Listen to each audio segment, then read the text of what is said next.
dogs along.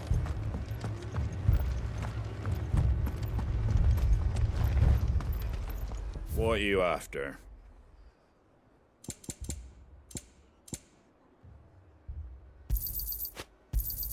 Thanks very much.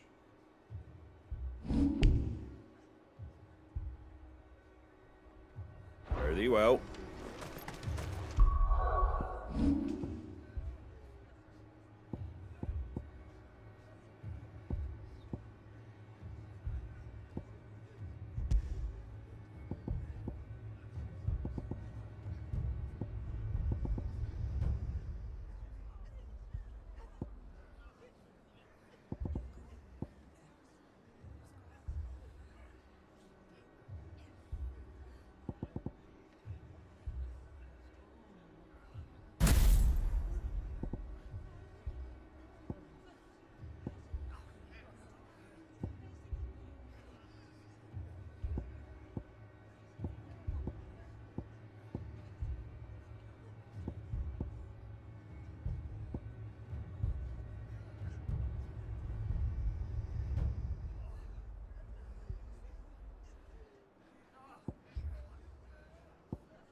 This man's gonna die if we don't get him to a healer.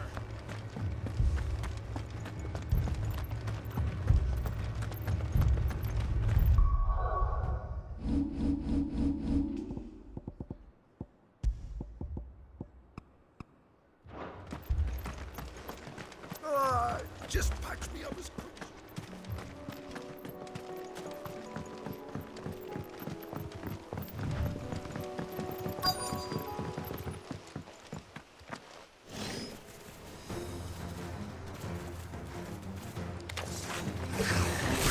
They're headed for the rest. We have to slow them down. Martha and the others won't be ready.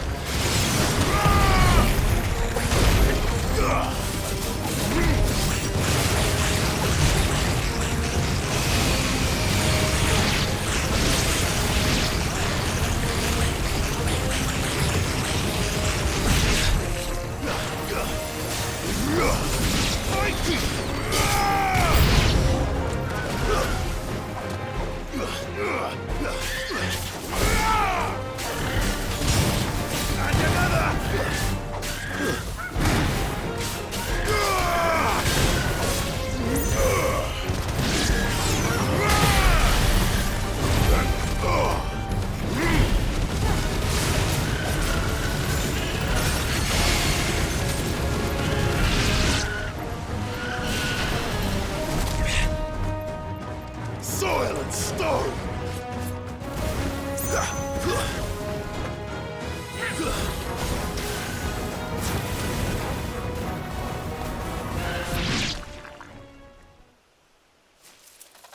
Something's coming.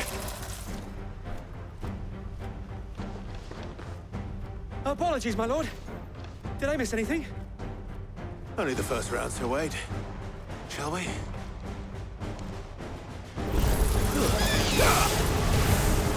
It's over!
Do you see any more?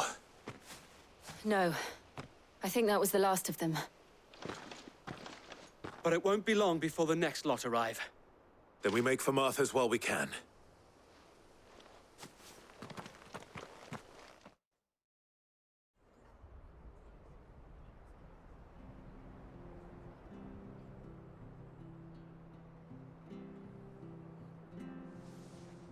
What did you find out there?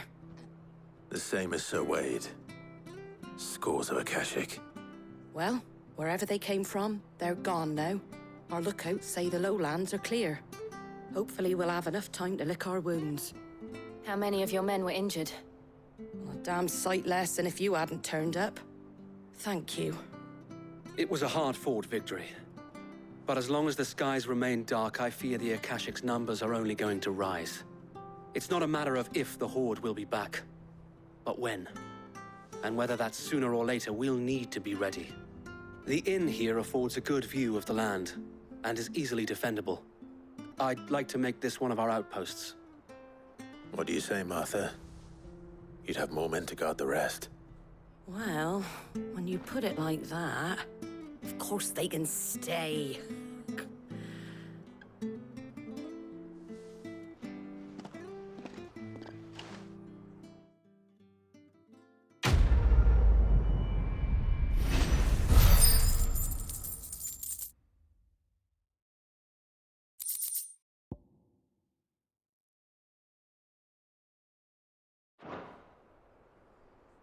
My lord, there's someone I'd like you to meet. Oscar, over here.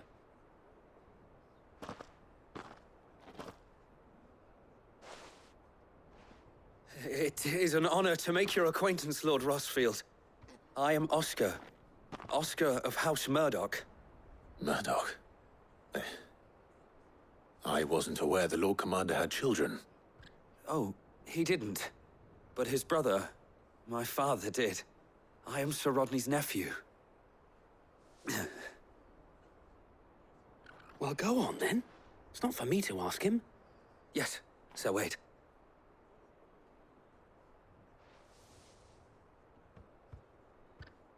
If it please you, my Lord Marquis, might you take me as your squire? I would learn the duties of a shield from the finest. I'm sorry to disappoint you, Oscar. But I am a shield no longer. Nor was I ever the finest. And spending time in the company of an outlaw hardly seems a fitting education for one aspiring to take his oaths. My Aunt Hannah once told me that a man is not defined by his title, but what he does in its name. You have accomplished much since taking on the mantle of Cid, winning no little honor in so doing.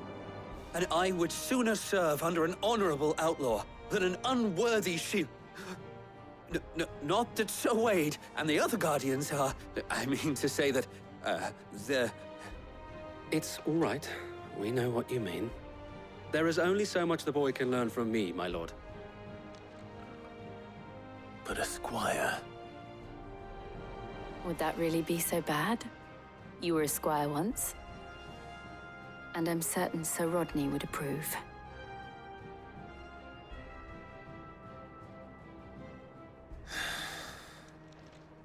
Know that I'll show you as much leniency as your uncle showed me. I would not have it any other way. Our friends seem to have things under control. For now, at least. Let's go and put Otto's mind at rest.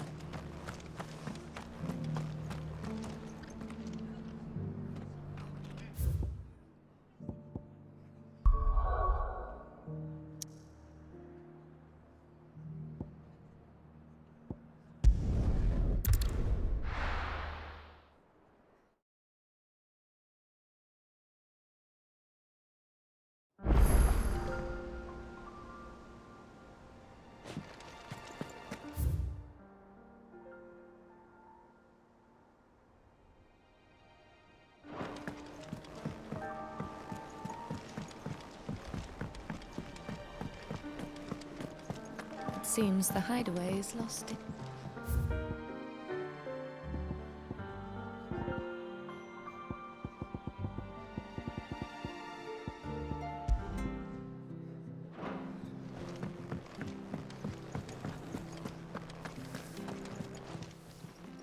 Aye, it's a dangerous world out there. Is that all? What do I owe the honor? Not saying fortune, do you?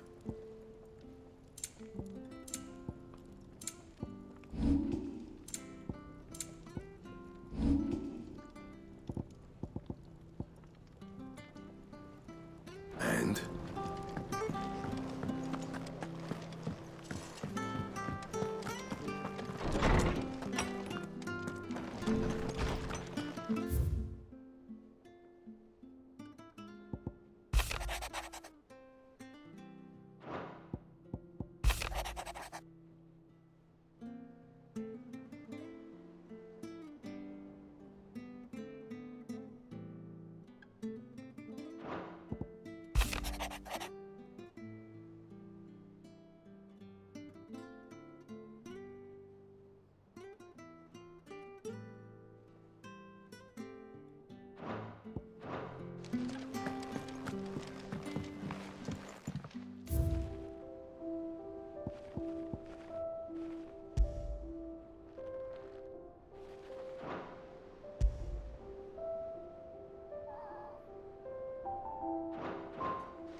Did you see the pair that got hauled into tires?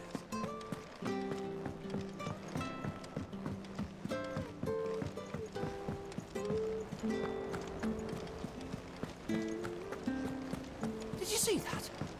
Tell me you saw it.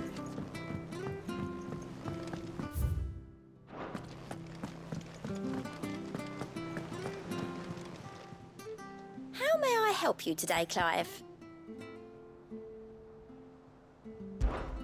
Your benefactors are a generous lot.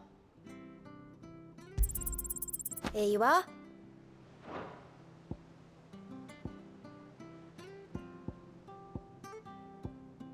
All done?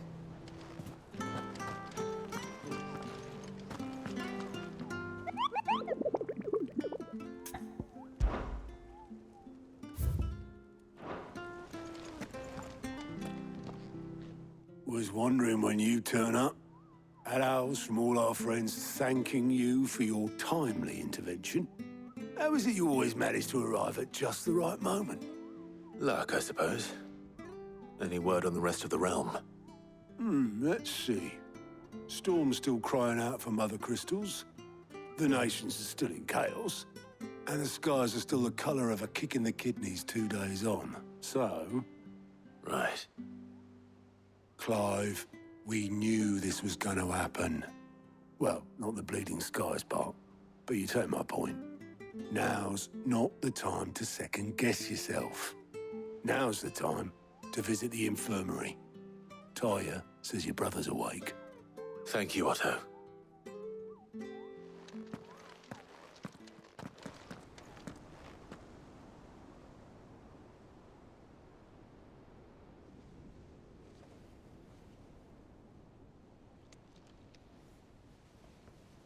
So it was not Sylvester, but Olivier who served as Ultima's puppet.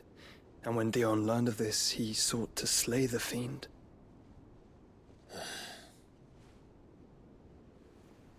Only for his father to take the spear that would have freed him.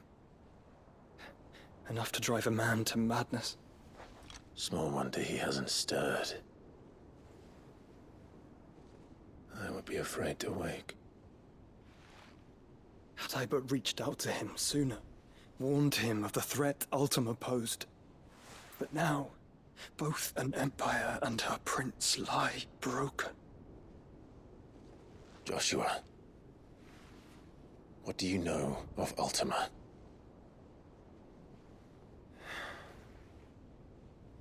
Very little, I'm afraid.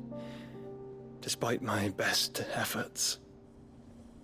18 years ago, as I lay buried beneath the rubble of Phoenix Gate, 'twas not death who came for me, but another. And it was while in my rescuer's care, I first heard of Ultima. I've been chasing his shadow ever since. Ultima is driven by some deep, dark purpose, and for whatever reason, it would seem you are crucial to his designs. He will stop at nothing to have you, even if that means toppling an empire. But why me? What possible use could I be to such a creature?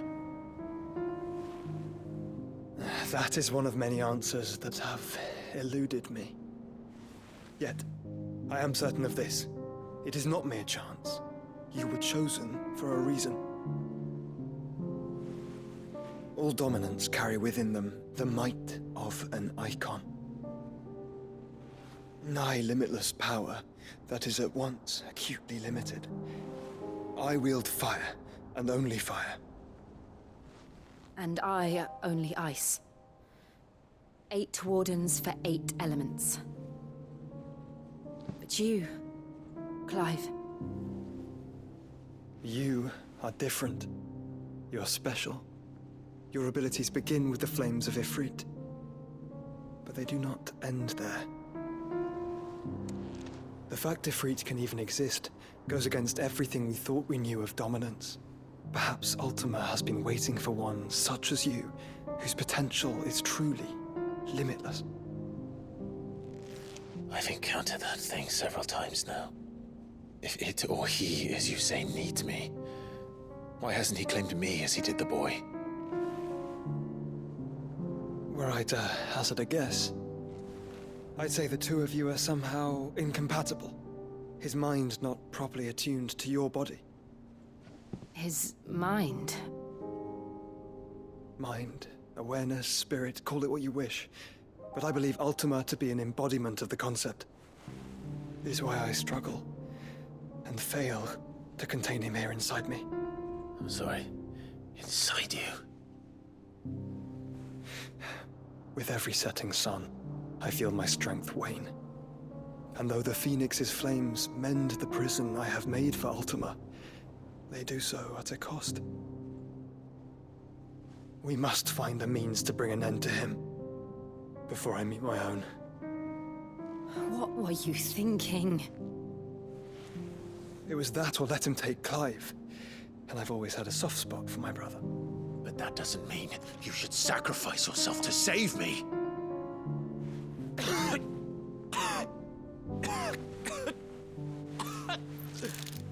Joshua! Clive! It's Gav! There's an army of Akashic at the gates of Canver.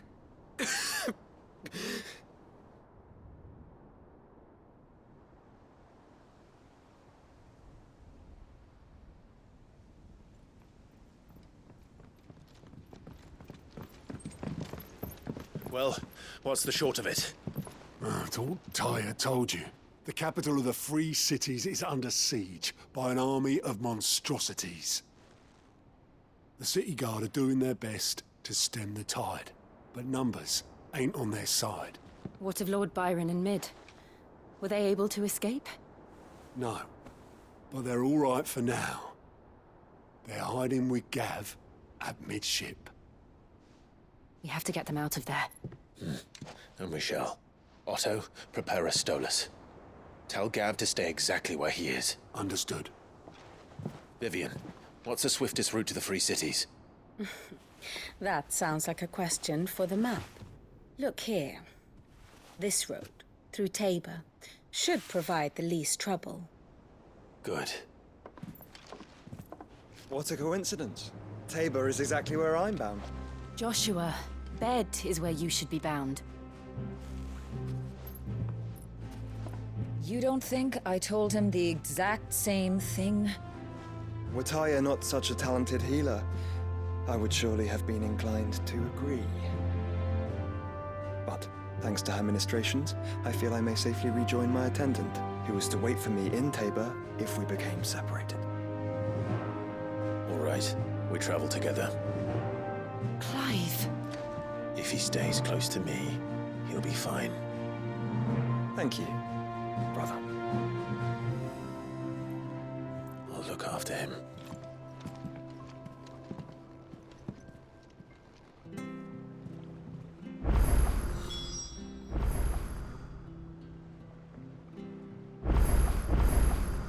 will it be today? What is it that you wish to learn? Here you are.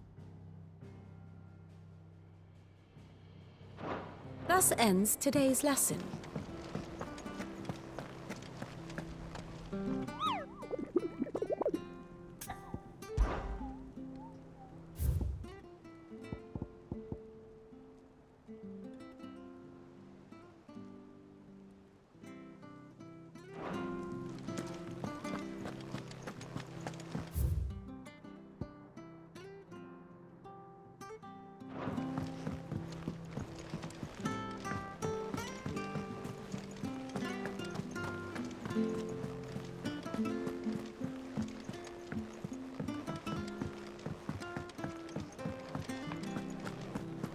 Seems the hideaway is lost.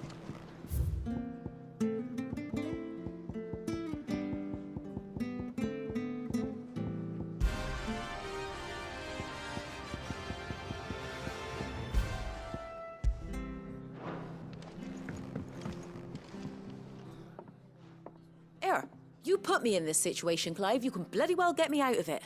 I need a hand with a recipe. Are you sure it's me you're looking for? I'm not much of a cook. I'm all the cook will be needing, thank you very much. What I want from you is a little of your time, right? Oh, and perhaps your sword. You remember Ivan's stew, right? Well, despite the look of the thing, and that awful stench, people wolf it down. So I thought I'd try making one of these supposed masterpieces myself. Had a peek at the book and gave it a go, but, well... It wasn't as straightforward as you'd hoped. Ivan had the same problem. Yeah, but this is my blimmin' kitchen, and I will not be outdone. So if you don't want to be seen as playing favourites, I suggest you lend me a hand. I've never been one to play favourites, Molly. And I would be only too happy to lend you a hand. So, what's on the menu this time? A fried mortress of skyworm. That's one heck of a name, innit? Recipe seemed easy enough to an old hand like myself. Thought I'd followed it to a T. Only, turns out skyworm livers and drake's mint are not what I thought they were. At least I hope they're not, given the rancid mess they made. Ivan said the recipes in the culinary pilgrimage date back centuries. Who's to say the ingredients even exist anymore? Well, that's a question for a scholar, wouldn't you say? Perhaps you know of one? Kindly old fella who haunts the shelves, maybe? Fine. I'll go and speak to Harpocrates. Perhaps he'll know something. And if he does, I'll see if I can find your ingredients for you. You do that. Lest we forget, you've got a reputation to uphold.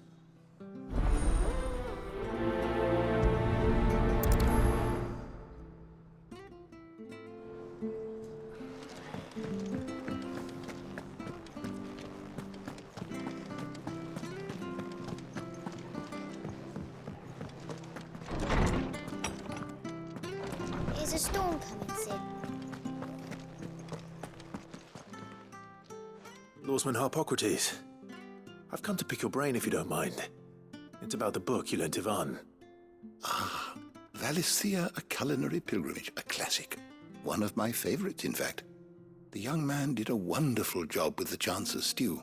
I do hope we shall be able to sample more such marvels in due course. That's actually why I'm here. I don't suppose you know where I might find skyworm livers and drake's mint. Ah, so the fabled Sandbrequois delicacy is next on the menu. Delightful. The descriptions of fried mortress never fail to make my mouth water. Now, skyworm is a somewhat antiquated name for the wyvern, their ground livers being the paste from which the mortress is made. Dragon livers. How very Sandbrequois. One would have thought the disciples of Bahamut would have a touch more reverence for their Eikons brethren, but apparently not. I believe the specific dragon the recipe demands is the blueback wyvern, said to be the very color of the sea beside which it resides. So we know where to look for our liver. But what about the drake's mint? Saint's bonnet in contemporary parlance, a herb which grows along the North Reach coast. I gather that one can locate the cheerful yellow flowers by their heady scent alone, so I'm sure you'll have no trouble finding them. I may add that people once believed game was best served with the flora that sustained it in life, in which regard fried mortress of skyworm is undoubtedly a typical dish of the time. Meaning that if I find one, I find the other. To Northreach, then. Best of luck, Clive. And do save me a bite once the dish is complete.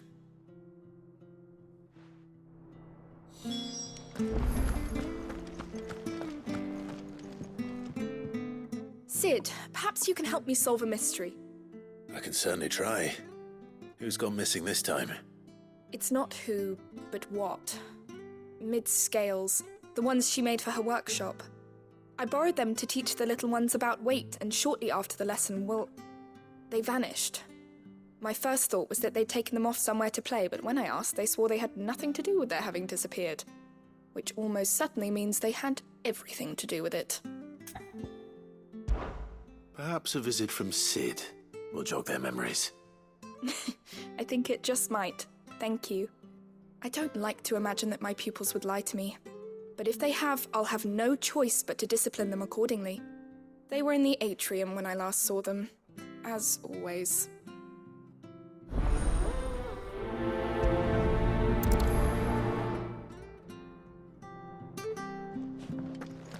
Is a storm coming, Sid? Will there be thunder?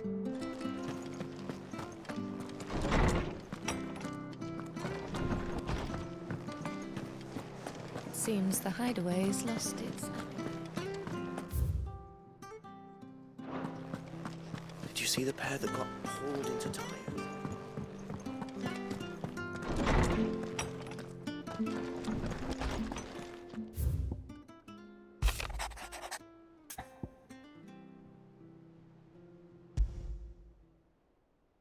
Rutherford. Wasn't that the name of my uncle's manservant? Where would he be at Martha's Rest?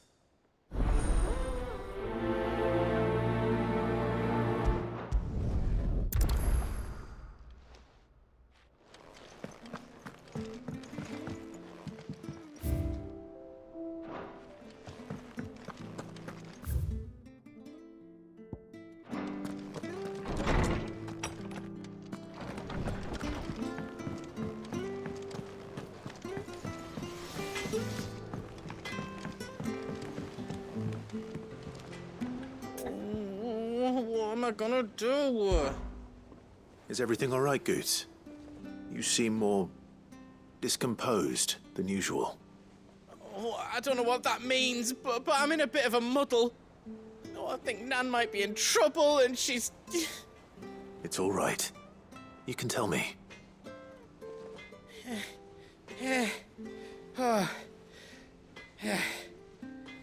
There was a trader came by. One of our usuals, like... Said he'd heard some rotten rumours about her down Dallymill Way. Folk are saying she's been selling to bandits and cutthroats and that. I mean, she's fond of a chance to make a coin or two, aye, but she'd never do business with baddies. Especially not the kind who go hurting people who haven't done out. I wanted to ask her about it myself, but I'm scared she'll give us a tongue lashing. She'd never give your tongue a lashing, though, would she? Don't worry. I'll speak to her. Oh, thanks, Clive. You'll let me know what she says, won't you? Of course. I'm sure it's all just a misunderstanding.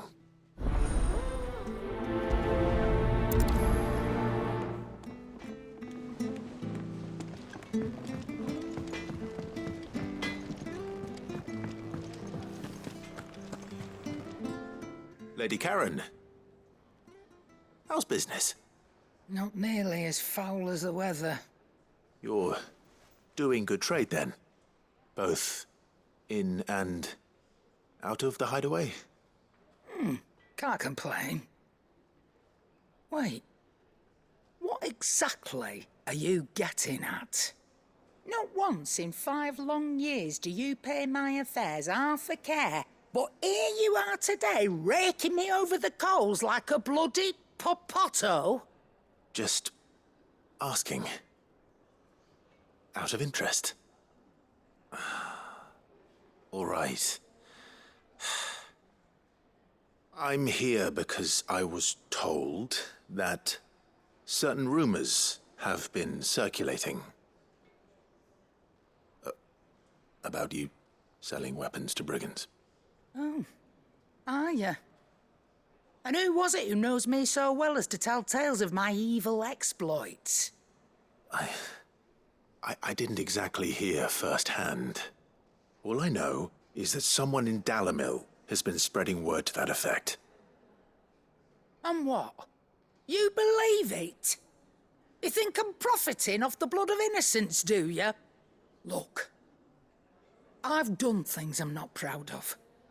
Might be there were a time when I turned a blind eye to the wretchedness of the world so I could line my pocket. But that woman is no more.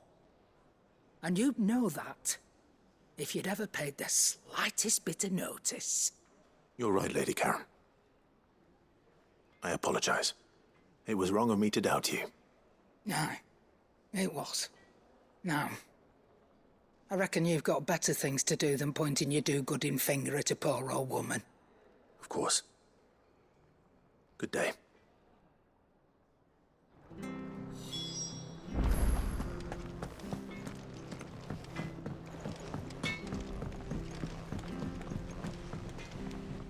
I spoke with Lady Karen.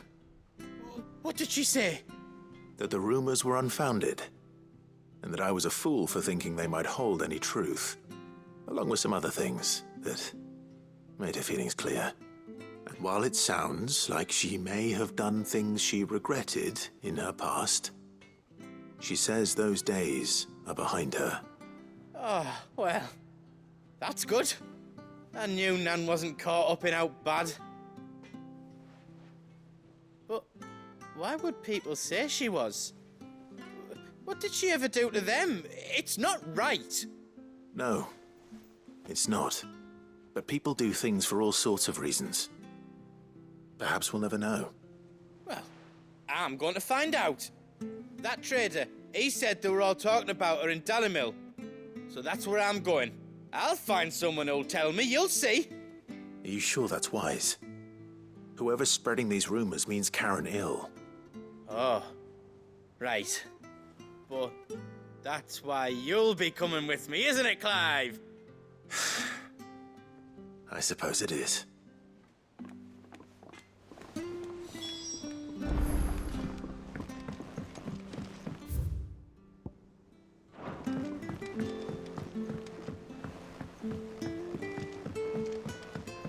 I heard the Emperor was impaled on his...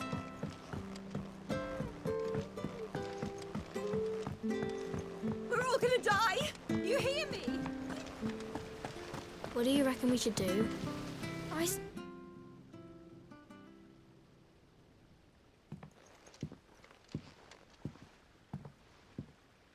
Sid! Hard at your studies, I see. And what is that? It's not a set of scales, is it? No. Of course it isn't. Well, not anymore, it's not. Oh! And just how long hasn't it been one? We're sorry. But we didn't break them. We dismembered them. Just like Miss Mididol showed us. Miss Mididol? And why would she have you dismembering her creations? Because that's the only way to become a ninja-neer. Miss Mididol said, the best way to see how something works is to take it apart and put it back together again. Well then, your work is already half done. Carry on. About that. The taking apart was easy enough, but it's the putting back we can't work out. Speak for yourself. The heavy thing goes at the bottom. Then...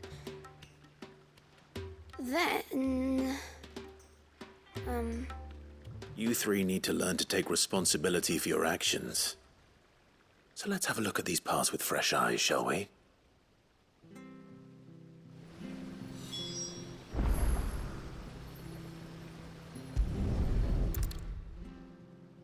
All right. Everything here was once part of Miss Mididol's scales.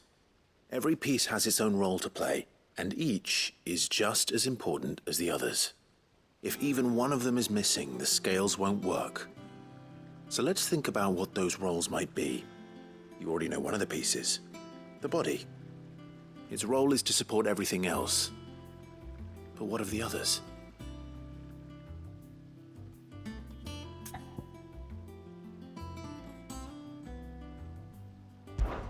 This is called the arm.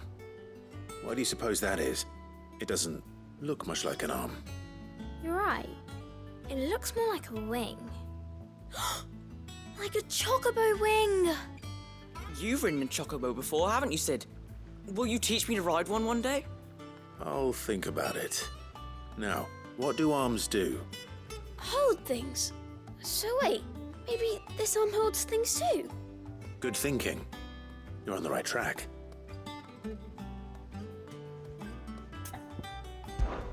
These round parts are called the pans. You all know what a pan is, don't you? I do. Molly uses them in the kitchens to fry bangers. But these aren't for frying bangers, you idiot. They're for weighing stuff. But what if I wanted to weigh goods? I don't think you'd fit on that little thing. Probably not. What are the chains for? Holding the pans up? Well spotted. Which means something must hold the chains up in turn.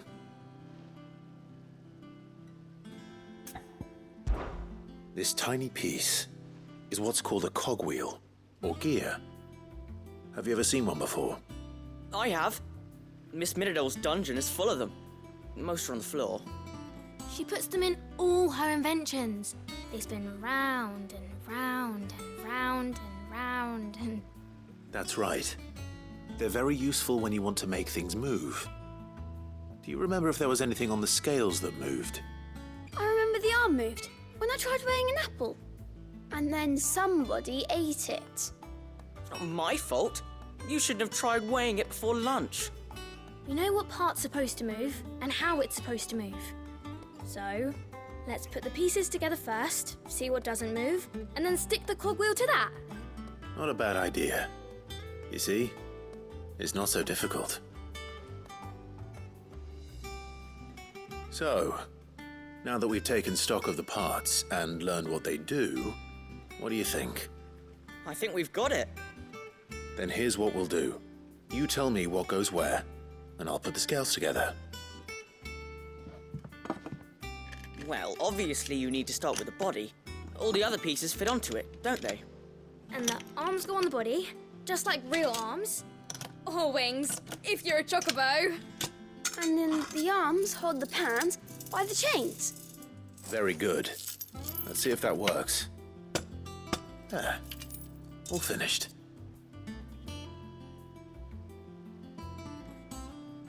Yes! We did it! Well, with Sid's help. Oh, I just put the pieces together. It was you three engineers who showed me how. That's right. We're Miss Miradol's hairs. Her hairs? Yeah, hairs for the future. She's showing us her secrets now, so we can help out the hideaway when we're older. What do you think, Sid? Are we almost ready? With a little more help from Miss Miradol and Miss Shirley, I'd say it won't be long at all. You hear that? It won't be long. Until then, though, do try to be honest with Miss Shirley.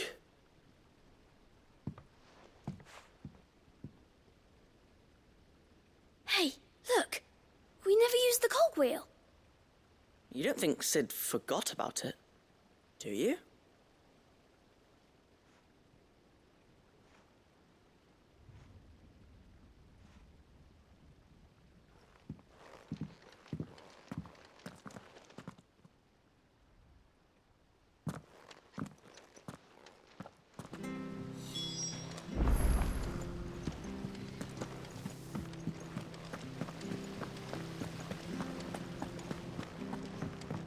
We're all gonna die! You hear me?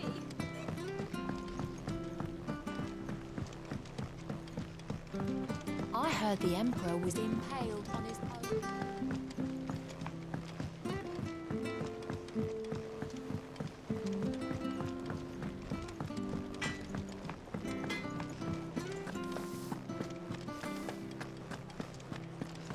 It seems the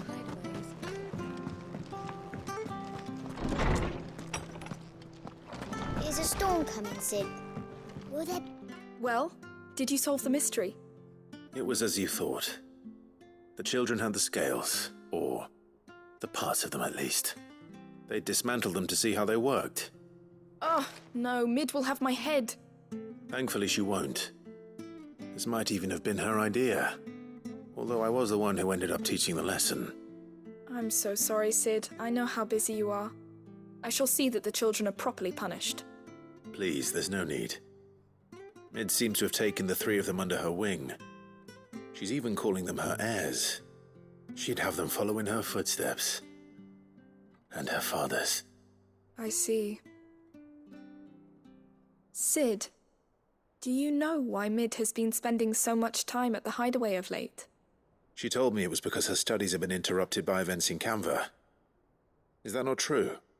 No, it isn't. The university offered her a commission. In exchange for full tuition, room and board, they asked her to oversee the design of several new war engines. To anyone else it would be an opportunity, but to Mid, who lost both her parents to war, it was a bitter pill. One she was none too keen to swallow. But that should come as no surprise. She's only ever cared about bringing people hope. The very last thing war can be said to do. Which explains her heirs. She's working to give them a better life. And so should I. What's the odd engineering lesson? Oh, you've given them far more than that. And I'm sure they're very grateful.